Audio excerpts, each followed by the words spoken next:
Most everyone knows that you have to be at least somewhat physically fit to make it on the world's great high altitude treks, like Kilimanjaro and the Everest Base Camp trek.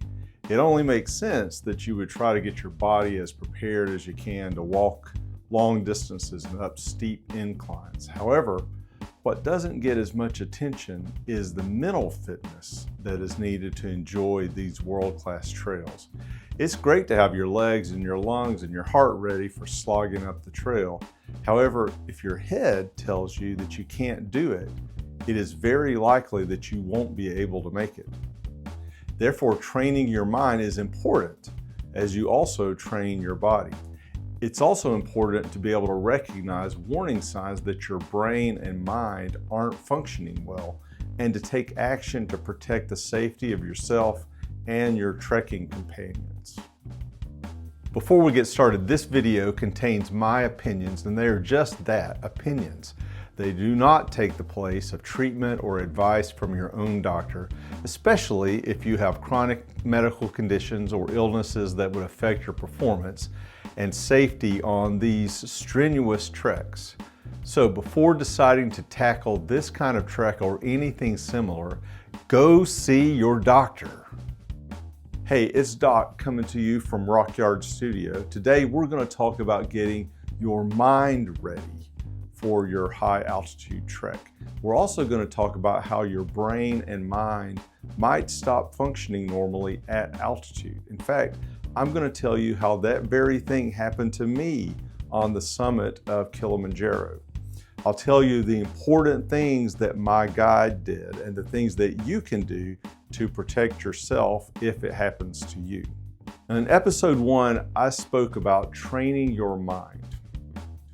Mental endurance training alongside physical conditioning is an important component of training for a high altitude trek. Like I said before, it's no good having your legs strong enough to climb that mountain if your mind tells you it's impossible. I prepared myself mentally by going on long hikes in the mountains near my home to the point that I was very tired, and then forcing myself to keep going. Now, of course, you can't train so hard that you injure or endanger yourself. However, I believe that my mental preparedness training helped me complete both the Kilimanjaro climb and the Everest Base Camp trek. If you are under a health professional's care for mental health conditions, it's important that your condition is well managed before you consider attempting a high altitude trek. The last thing you want is to have a mental health crisis at 18,000 feet with the nearest mental health professional many miles away. Also, you need to ensure that you have an ample supply of any medication that you require, including mental health medication, since it is very unlikely that you'll be able to resupply once your trek begins. If you have an existing mental health condition, it's possible that the physical and mental stress of a high altitude trek could lead you to experience a decompensation of your condition. As I said earlier, it's imperative that your condition is well controlled before your trek, and that if you're on medication, you have an ample supply. You should also thoroughly explain your condition to your guide so that they can recognize any worrisome symptoms and so that they can know how to intervene when needed. Another important step is to ensure that you have travel insurance and that your insurance plan covers medical evacuation. If you become completely incapacitated due to a mental health crisis, you want to be sure that you can get back to civilization for stabilization and treatment. I used World Nomad's travel insurance, and I found the registration process to be very easy. Just make sure that you get the correct policy for the altitude to which you are trekking and for the types of activities in which you'll be participating. Another thing that can affect your mental capacity at high altitude is the lack of oxygen. Oxygen makes up around 21% of air at all altitudes. However, it's not just the oxygen percentage in the air that is important. Air pressure is also important. At sea level, the air pressure is said to be equal to 1 atmosphere. Now, as you ascend to higher altitudes, the air pressure falls. At 14,000 feet, or about 4,265 meters, the air pressure is 43% less than at sea level. That means to your body, it feels as if the percentage of oxygen in the air has fallen from 21% to about 12%. On the summit of Mount Everest, the air pressure is a whopping 67% less than at sea level. To your body, it feels as if the percentage of oxygen in the air has fallen to around 7%. Now, your brain needs oxygen to function. When your brain doesn't get enough oxygen, you start having symptoms like drowsiness, decreased alertness, and confusion.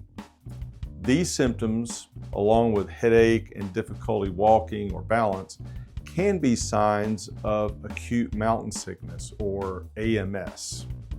In severe situations, a low oxygen level can lead to swelling in your brain called high altitude cerebral edema, or HACE.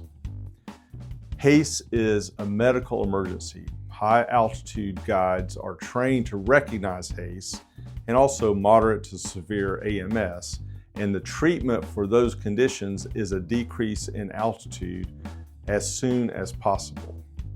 On the other end of the spectrum is pareidolia. Pareidolia is a psychological phenomenon where people interpret vague or random sights or sounds as meaningful or familiar objects, patterns, faces, voices, or other sounds. Now, at one time, this was thought to represent a form of hallucination, but now it is considered a normal part of human thought. For example, you may be in the woods and you find that the sounds of birds and wind and crickets and other things sound like voices or music. This kind of phenomenon is very common and it should not alarm you. Now let me tell you about a condition that could be thought of lying between serious conditions like HACE and AMS and non-serious occurrences like pareidolia. Isolated high altitude psychosis, or IHAP, is a term that's used for visual and auditory hallucinations that occur at altitude. IHAP occurs at times at altitudes that are not very high, say only 5,000 feet or even less. IHAP is commonly associated with very strenuous activity and typically occurs in some type of wilderness setting. One of the most widely reported examples of IHAP is a mountaineer who is climbing alone but feels a presence, like there's another person that's standing right over his or her shoulder. It has been hypothesized that IHAP could be a coping mechanism for people in stressful situations. And in fact, climbers who have experienced the sensation of someone with them have actually described it as comforting. You know, they felt like that there was someone there with them, helping them along the way. Special Forces soldiers and sailors have experienced IHAP, and they have been taught how to deal with it. And they use reality testing. So they're instructed to ask questions about their surroundings, like, am I really seeing what I think I'm seeing, or is it instead a hallucination? Recognizing the occurrence and remaining calm are keys in managing the phenomenon of IHAP. So I experienced IHAP as I neared the summit of Kilimanjaro. I first started noticing what appeared to be little houses, like doll houses, that were carved into snow and ice on the side of the trail. As we went along, I saw then ice climbers on the glaciers that are visible from the crater rim of Kilimanjaro. After we left the summit and started back down, I had my most bizarre hallucination when I saw Kim Jong-un, the dictator, a leader of North Korea, down on the inner rim of the crater, and he was pushing a wheelbarrow. I don't think I was suffering from AMS through all of this. I had no headache, I was not very short of breath, and my walking was fine. However, my guide took the correct action and got me quickly down the mountain because of the possibility of moderate to severe AMS or even HACE. And once down, my hallucinations left me with only some funny stories remaining. I hope this episode is helpful to those who are preparing for a high altitude trek. If you have comments for everyone, enter them in the space below. Remember to subscribe to Get There Not Die so that you don't miss an episode. And in an upcoming episode, I'm going to tell you about the medications that I took on my treks and the one medication that I will probably never take again. Thanks, and tune in again for Get There Not Die.